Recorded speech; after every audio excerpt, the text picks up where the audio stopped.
Well, good morning, guys. It's Pastor Andy here to have devotions with you again this morning. And I was reading through Psalm 119, as I told you yesterday. And I know back in Psalms again and Psalm 119, that huge chapter, but there was a verse that really just jumped off the page at me, and I wanted to read it to you. And it's verse number 16. Psalm 119, verse 16 says, I will delight in your decrees and not forget your word.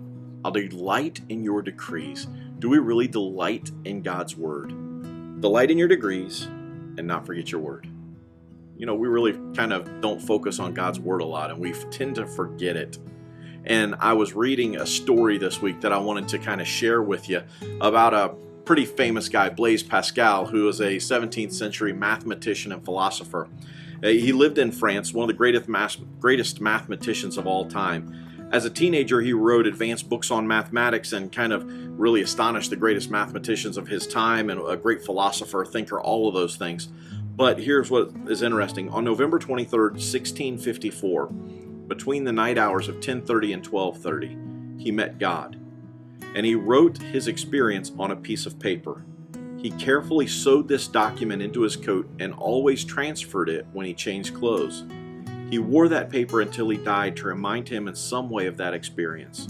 On that night, when Pascal had an intense religious vision and immediately recorded the experience in a brief note to himself, he wrote, Fire, God of Abraham, God of Isaac, God of Jacob, not of the philosophers and scholars. And he concluded the note by quoting Psalm 119, verse 16, I will not forget thy word.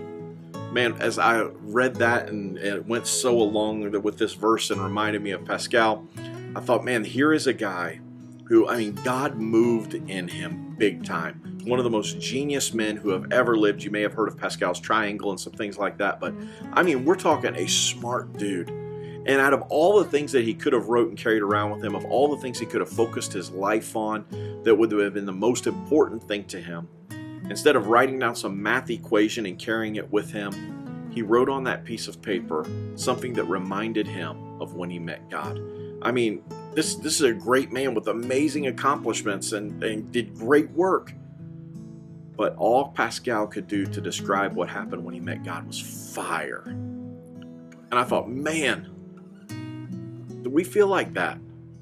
When we come to church, when we read our Bible, do we feel like, holy cow, that was fire. God, you really moved. You're amazing. That fire that the Israelites, they followed at night, and the cloud that they followed by day, that fire that leads us, that fire that moves in and just consumes us. Is that the way we feel? Does God and our relationship with Him just consume every part of us, and it's our center of our life? Or, as Psalm 119:16 says, I will not forget your word. Do we just forget it? Do we leave God out of our everyday life? Do we leave Him out of the important things? If I was to ask you what's the most important thing in your life, what would it be? What would that thing that you carry around with you to remind you about that special time? Would it be your wedding ring? Now, I wear this to remember that I belong to somebody, and that's a great thing. I wear a wedding ring. I think that's important because I'm married. My wife would get mad at me if I didn't wear it. Is it some picture that you carry in your wallet to remind you of a special time? Is there a Bible verse that you have written in your wallet, or that you carry in your purse, or that you put in your pocket with you every day? What is it that you carry around with you every day to remind you of the most important thing? For Pascal, it was God's word.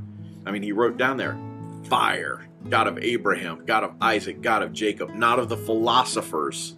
That's pretty powerful to say that, God, I know it's not about me. You are bigger than me. What is it that consumes you? What is it that you think about? Because as the psalmist said, I will delight in your decrees and I will not forget your word. Let's not forget God's word. God's word is so important. Let's allow it to be the lamp to our feet, the light to our path. Let's allow it to guide our heart and to guide our lives. Let's allow it to move in and to cleanse us. Let's allow God's word to be the thing that is the center of our life so that we can draw closer to Him. It's because God's word teaches us about Himself. So, are you forgetting it, or is it something that's important to you? I hope you'll get into God's word today and see what He has for you. And until tomorrow, God bless you and have a great day.